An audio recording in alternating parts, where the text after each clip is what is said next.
भाई, इसलिए अलीगढ़ से बड़ी मुझे मोहब्बत है।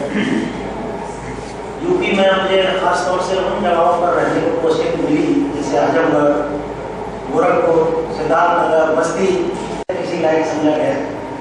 आज बुद्धिज्म पर मुझे बोलने के लिए कहा गया है। उसकी इस्लाम से सिमिलरिटीज, दोनों में 1000 साल का अंतर है। फिर भी मानव जाति के कम से कम 40 देशों में अरब से ऊपर की संख्या होगी अरबों के लोगों में, जहाँ पर कि इस भारतवर्ष के इस देश की करुणा मैत्री का उस सामाजिक क्रांति के झंडों को बुलंद किया है। सम्राट अशोक जैसे चक्रवर्ती राजा, चंद्रगुप्त मौर्य, महापद्म नंद, चाहे राजनीति के क्षेत्र में हो थी, ऐसे बड़े बड़े दार्शनिक दुनिया में दिए हैं। आज भी आप सुना करते हैं बामियान में दुनिया में की सबसे बड़ी मूर्ति गौतम बुद्ध की 125 फुट ऊंची, कम से कम 10 मंजिल 15 मंजिल की इमारत है कि इस्लाम भी आज इंडिया में उसी संकटों से गुजर रहा है। तो सबसे बड़ा एक इतिहास का सबक ये हो सकता है, एक सीखने का, कि आखिर वो ताकतें कौन सी हैं जो समाज की प्रगति की, समाज की चेतना की, समाज की, उसका एक मूल कारण है तो संस्कृति का आज नामो निशान नहीं मिलता। और वही नहीं, जिन जिन लोगों ने विरोध किया वो आज भी संकट उठा रहे हैं, पीछे भी संकट में रहे हैं। इसलिए इतिहास से बहुत बड़ा सबक मिलता है कि आखिर किन कारणों से, जिन कारणों से वो संकट में पड़े। असलियत यह है कि समता और विषमता, न्याय और अन्याय, जालिम और मजलूम, ये दोनों एक नहीं हो सकते। शोषक और शोषित को एक तराजू में तोलने से, एक में मिलाना, ये समझदारी का काम नहीं है। बुद्ध ने सबसे बड़ी चीज प्रज्ञा बताई है। प्रज्ञा का मतलब है भेद बुद्धि, झूठ और सच में ही भेद नहीं, समता विषमता में भी भेद करना, जालिम मजलूम में भेद करना।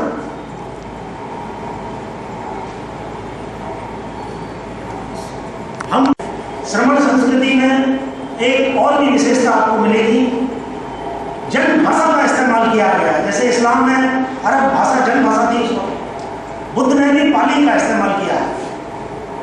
जैन धर्म में वर्तमान में प्राकृत भाषा। क्या नाम है डिपार्टमेंट आपका?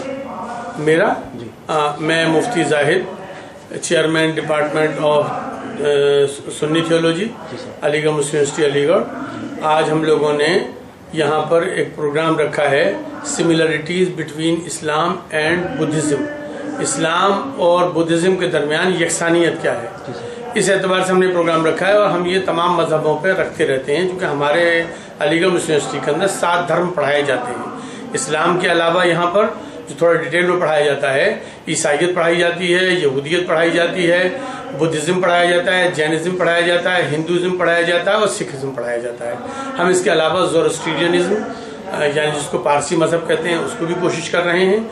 इसके अलावा हमारे जहन में ये है कि हम जो उसका चाइना का जो कन्फ्यूशनिज्म है उसको और बढ़ा दें। तो 7 मज़हब हमारे यहाँ पढ़ाए जा रहे हैं। हम इरादा कर रहे हैं कि 2 मज़हब को और बढ़ा दें और उनकी तालीमात को करें, क्योंकि बगैर मज़हब के दुनिया में शांति और अमन नहीं हो सकता। जब तक इंसान नहीं बनेगा, उसको सही माना में अच्छाई बुराई की तमीज़ नहीं हो सकती। वही होगा जो आज हमारे यहाँ और वेस्ट में और सारी दुनिया में हो रहा है। सारी दुनिया में बम्बार्डमेंट और कत्ल और सब कुछ हो रहा है।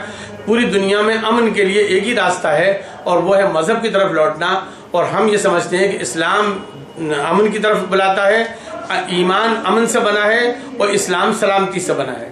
तो इस एतबार से बुद्धिज़्म की भी यही खासियत है और इसी वजह से बुद्धिज़्म दुनिया के 41 मुल्कों के अंदर हमारे देश के अलावा प्रैक्टिस में है और गोया है। और ये हमारे मुल्क की बड़ी खुशकिस्मती है। सर, यहाँ कौन कौन लोग आए कार्यक्रम में? हमारे यहाँ प्रोग्राम में जो इस वक्त प्रो वाइस चांसलर साहब तशरीफ लाए हुए हैं। इसके अलावा अब्दुल रहीम पदवाई साहब एज ए चीफ गेस्ट आए हुए हैं। जिनका लेक्चर है वो जनाब विजेंद्र सिंह साहब, IPS साबिक यानी पूर्व में additional director general of police थे, जो बुद्धिज़्म और इस्लाम की सिमिलरिटी और यकसानियत में बोल रहे हैं। इसके अलावा इसमें हमारे प्रोग्राम में प्रोफेसर अब्दुल क़य्यूम साहब हैं।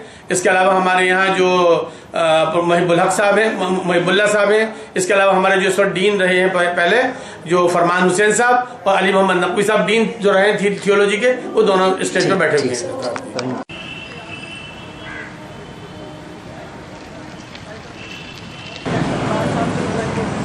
अरे कोई जाम वाम लगा रखा था दादा।